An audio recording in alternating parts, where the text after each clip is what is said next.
Welcome back to Cityline. Well, you heard me in our opening segment talk about raising girls. And I said, if you don't know about raising girls, buckle your seatbelt because here it is. Please join me in welcoming Sharon Chambers Gordon. You are the founder and CEO of Raising Girls. Welcome back, Sharon. Thank you.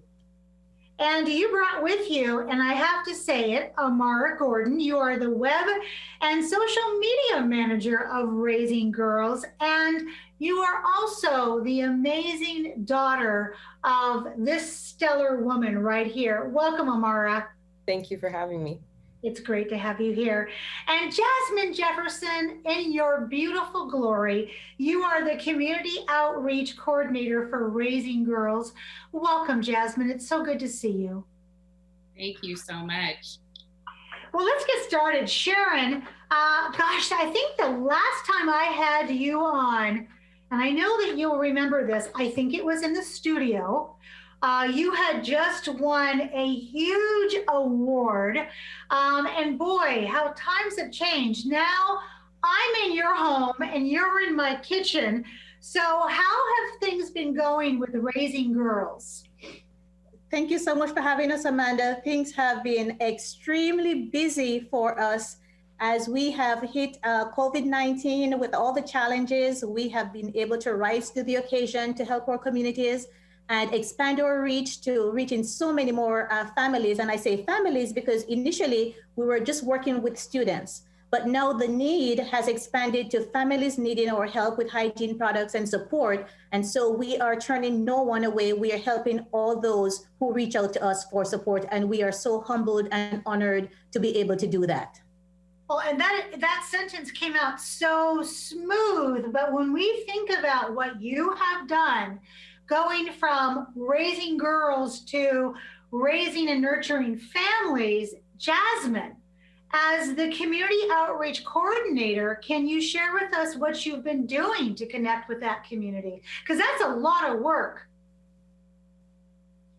It is, and I would say that being on the leadership team relatively early on, the way that this position started and the way that it's evolved has been amazing to me, because the word of mouth from our leadership team, the community responding to publications that are out, situations like this where we're on TV, has really helped with getting people informed about what Raising Girls is. And we've gone from needing to do outreach to being responsive quickly and adapting to the needs of the community. But we do have some systems in place for follow-up.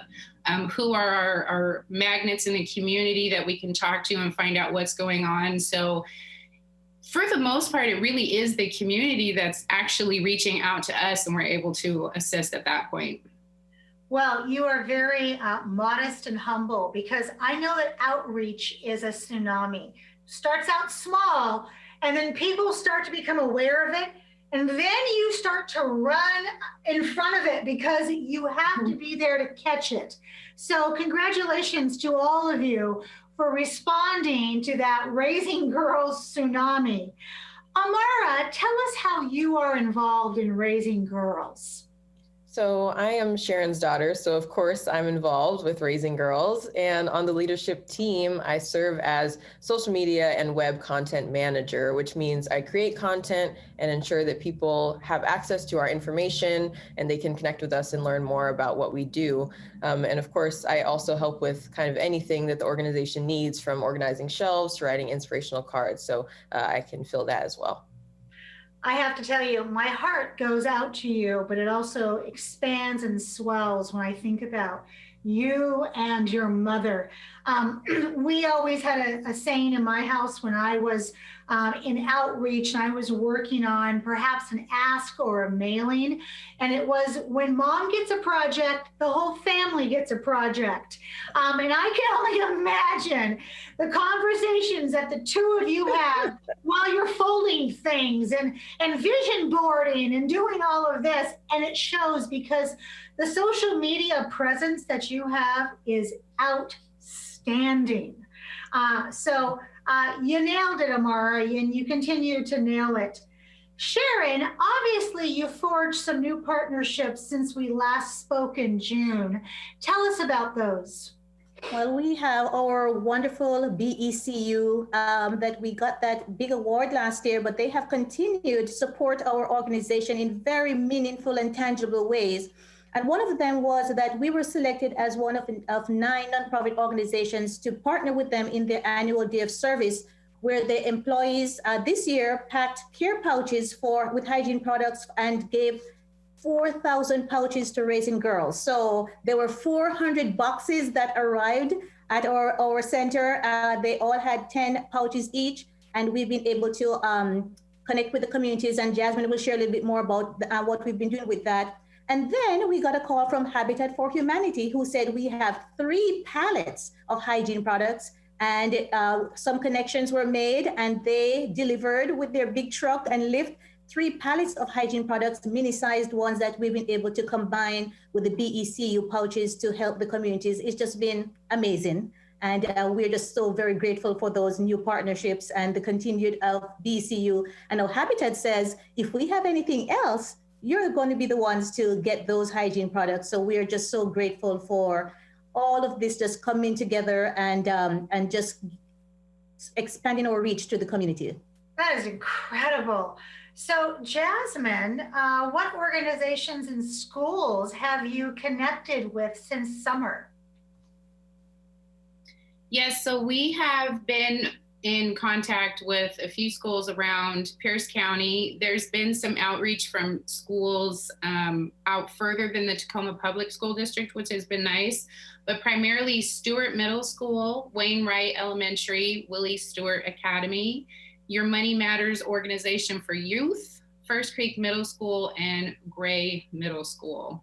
Kind of piggybacking on what Sharon said with regard to the 4,000 care packages, there's been some homeless programs that we've been able to partner with and give out those small zippered bags, and in some instances even put together other packages that we have. I'm going to read a list here because surprisingly, and this is one of those things that it wasn't part of the plan, but we were able to pivot quickly. And I want to thank the leadership team for coming up with those ideas, and Sharon for saying, yes, absolutely, we can do that, and kind of leading the charge with that spirit.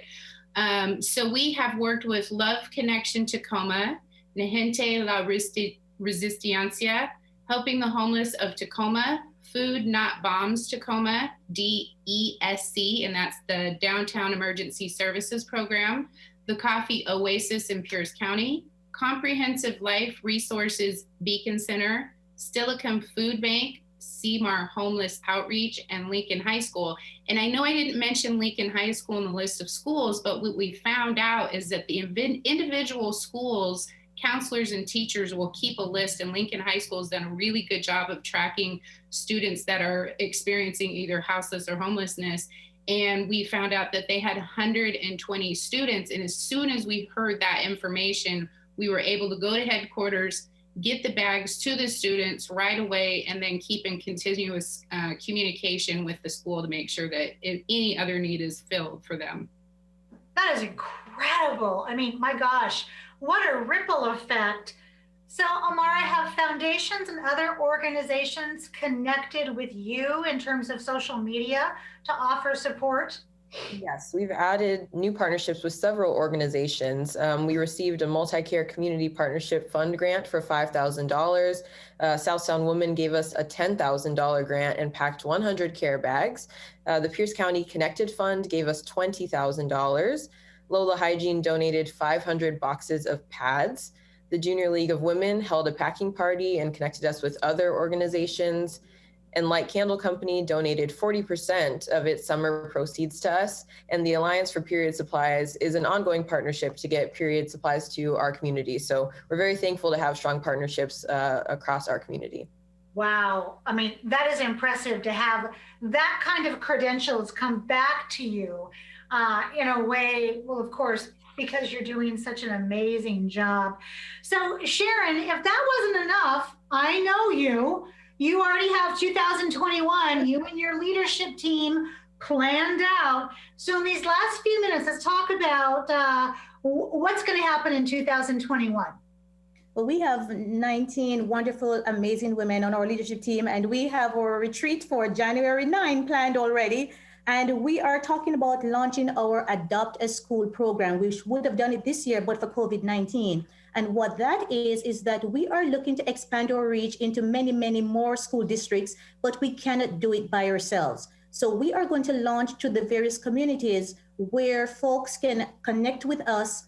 They are the liaisons with the schools. And Amar had a little verbiage that said, we pack, you deliver. So we're going to pack bags and we're going to make the connections, and they can come to our packing center, pick up bags and get it to the students, because we know there are thousands of students in Pierce County who desperately need this help. So we're going to be doing that Adopt a School program. And we are very excited because we finally got our print material. We have a hygiene and self-care brochure for girls that we're going to give to the schools. We have a teacher resource as well that we've been working on, and those are at the printers, also a community outreach brochure. So we are very excited for that. That was a project that was in the making for a while, and we finally got it. And Tacoma Public Schools, they are paying and doing the printing for us. And I have to give a shout out to them for taking care of thousands of print material for us here at Raising Girls. And we are so very excited. Boy, that is impressive. And we're not even in 2021 yet. So I'm going to put ... stay tuned. So Jasmine, as Sharon was talking, I was thinking about the early days of Raising Girls and the pictures I would see on Facebook of women coming together and stuffing bags and writing thank you notes. How do you do that now with those volunteers, but also keep the social distancing protocols in place? I think, first of all, we're fortunate that everybody's respecting the protocols and following through with them. We have on-site hand sanitizer, masks, and we tell people to come prepared for this. We also understand the spacing restrictions. So the packing center, Sharon will say how many people are allowed in the space at a time, and then make those arrangements as necessary based on that. So things have had to be a little different. We've had some volunteers that during the summer months were able to pack outside and then do drop-offs, or we have had families come in, they're all within the same household, so that's still safe. We've got a sorority group, the Deltas, that have come in and they, practice all their stuff. So we educate people, but for the most part, everybody's prepared to do that. And so, that has made it pretty simple. We've got individuals who will come in. Sharon posted a picture of a young lady whose mom drops her off, comes back and picks her up. There's neighbors around Sharon's neighborhood that will come in and spend time and family time. So it's really been a great, easy process, I would say, to adjust to COVID specifically. I love that. And of course, you've got like attracts like. So your volunteers are quite exceptional, I must say. Speaking of exceptional, Amara, you are the youngest person on the Raising Girls team. What would you say to other young people about becoming involved and staying engaged with nonprofit organizations? So to other young people, I would say that giving back is extremely important, and you can look around and recognize needs in your own community. You can address a need that you had or currently have, and there are great organizations out there that you can partner with, or you can start your own organization if you see a need that isn't being addressed. And as a young person, we're able to reach a different demographic than older generations, and however you want to engage is helpful, right? You can use social media, you can spread the word, and just use your voice for causes that you care about, because your voice is important and valuable. Well said, my dear. Very well said. So Sharon, last question before I have to say goodbye. What can the community do this season to help? They can help us in several ways. And one of the things is, we always need funds to purchase items for our care bags. So donating money via our web page or our Facebook is appreciated. We also always need folks to write inspirational cards for us. That is ongoing. We need thousands, and that would be an awesome gift to us if we got inspirational cards. And if you're shopping via Amazon this year, if you log into Smile Amazon, you can select Raising Girls and we'll get a percentage of whatever you purchase. And Amara is going to share the links again to us to help us to get just the easy link for that. And then you can host virtual packing parties and help us that way, just to pack bags. I know there are families over this season who are planning to do virtual packing parties for Raising Girls, and we really appreciate that. I love that. And Miss Amara, do you have some links that you can give us? Yes, I can share definitely information so that you can get connected. Perfect. I want to say thank you to all three of you. You are such the trinity of grace and passion and success. And you are just a smattering of what's on this leadership team. So thank you so much from myself and also TV Tacoma, and happy holidays to all of you, and please stay safe. Thank you for having us, and thank you to our wonderful community. We could not do this work without you, and thank you, Cityline team, for having us. Happy holidays. Thank you so much. We have much more to come on Cityline. Don't go away. We'll be right back.